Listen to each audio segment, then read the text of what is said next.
ആലു പൊറോട്ട ഉണ്ടാക്കാൻ വേണ്ടി ഉരുളക്കിഴങ്ങ് പുഴുങ്ങി പൊടിച്ച് വെച്ചിട്ടുണ്ട്, സവാളുള്ളി കട്ട് ചെയ്ത് വെച്ചിട്ടുണ്ട്. അതിനകത്തേക്ക് പച്ചമുളക്, ജീരകം വറുത്ത് പൊടിച്ചത്, കസ്തൂരി മേത്തി ചൂടാക്കി പൊടിച്ചത്, മല്ലിയില, ഗരം മസാല, കുരുമുളക് പൊടി, ഇത്രയും ഞാൻ എടുത്തു വെച്ചിട്ടുണ്ട്. ഇനി അതിലേക്ക് ഇഞ്ചിയും വെളുത്തുള്ളിയും പേസ്റ്റ് ഇട്ട് കൊടുക്കണം. ഒരു 1/2 ടീസ്പൂണാണ് ഇട്ട് കൊടുത്തിരിക്കുന്നത്. 1/2 ടീസ്പൂണല്ല, 1/2 സ്പൂണ്. ഇച്ചിരി കൂടി കൂടുതലിടാം, ഒരു 3/4 സ്പൂണെങ്കിലും ഇടാം. അതിലേക്ക് നമുക്ക് കുറച്ച് ആവശ്യത്തിനുള്ള ഉപ്പിട്ട് കൊടുക്കാം. പിന്നെ ഒരല്പം മല്ലിപ്പൊടി വളരെ കുറച്ച് മതി. ഈ കസ്തൂരി മേത്തി നമ്മളൊന്ന് ചൂടാക്കിയിട്ട് വേണം പൊടിച്ച് ചേർക്കാനായിട്ട്. അത് ചൂടാക്കി പൊടിച്ച് ഞാൻ ഇവിടെ വെച്ചിട്ടുണ്ട്. അതിലേക്ക് കുറച്ച് മല്ലിപ്പൊടിയും കൂടി ചേർത്ത് കൊടുക്കാം. ആ മല്ലിപ്പൊടിയും കൂടി ചേർത്ത് കൊടുത്തിട്ട് ബാക്കിയുള്ള ഇൻഗ്രീഡിയൻസ് എല്ലാം കൂടി ഇട്ട് അതിനെ ഒന്ന് മിക്സ് ചെയ്ത് വെക്കണം. മിക്സ് ചെയ്തത് ഞാൻ കാണിച്ചിട്ടില്ല, മിക്സ് ചെയ്യുന്നത് ഞാൻ കാണിച്ചിട്ടില്ല. മിക്സ് ചെയ്തതിന് ശേഷം കാണിച്ചു തരാം. എല്ലാം കൂടി ഒന്ന് മിക്സാക്കി കൊണ്ട് വരട്ടെ.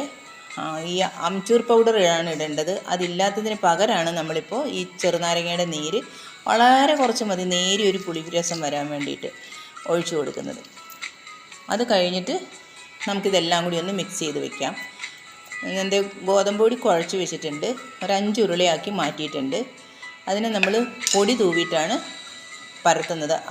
അത് ഒരു ചെറിയ വട്ടത്തിൽ പരത്തിയിട്ട് അതിലേക്ക് നമ്മൾ ആ ബാറ്റൺ മിക്സ് ചെയ്തിട്ട് പരത്തിയെടുക്കുക ചെയ്യുന്നത്. അപ്പോൾ നമുക്ക് പരത്തിയെടുത്തിട്ട് അത് ചുടാനിടാം. ഇനിതാ ഇങ്ങനെയാണ് അതിനകത്തേക്ക് സ്റ്റഫ് ചെയ്യുന്നത്. ഇത്രയും വട്ടത്തിലുള്ള ചെറിയ വട്ടം ഉണ്ടാക്കിയെടുത്തിട്ട് അതിലേക്ക് നമ്മൾ ഇതിങ്ങനെ ബാറ്റൻ വെച്ച് കൊടുക്കുകയാണ്. എന്നിട്ട് അതെല്ലാം കൂടി കൂട്ടി യോജിപ്പിച്ചിട്ട് പൊടിയിലേക്ക് മുക്കി വെച്ചിട്ട് പലക വെച്ച് പരത്തിയെടുക്കും. അത് അടുപ്പത്തേക്ക് ഇട്ടതിൻ്റെ ഒരു വശം മറിച്ചിടുകയാണ് ഇപ്പോൾ നമ്മൾ. അതിലേക്ക് നമ്മൾ വെളിച്ചെണ്ണ ഒഴിച്ച് കൊടുത്ത് നന്നായിട്ട് പൊന്തി വരും. പൊന്തി വന്നു കഴിയുമ്പോൾ അപ്പുറത്തെ വശവും കൂടി വെളിച്ചെണ്ണയോ നെയ്യോ എന്ത് വേണമെങ്കിലും ചേർക്കാം, നല്ല ടേസ്റ്റാണ്. അത് നന്നായിട്ട് പാകമാകാൻ വേണ്ടിയിട്ട് നമ്മളൊന്ന് തിരിച്ച് മറിച്ച് ഇട്ട് കൊടുക്കുകയാണ്. അത് 2 ഞാൻ ഉണ്ടാക്കിയെടുത്തു. നല്ല ടേസ്റ്റാണ്. സോസിൻ്റെ കൂട്ടത്തിൽ കൂട്ടി കഴിക്കാം, അല്ലെങ്കിൽ എന്തിൻ്റെ കൂട്ടത്തിലാണെങ്കിലും കഴിക്കാം, അല്ലെങ്കിൽ വെറുതെ ആണെങ്കിലും കഴിക്കാം. ടേസ്റ്റിയാണ്.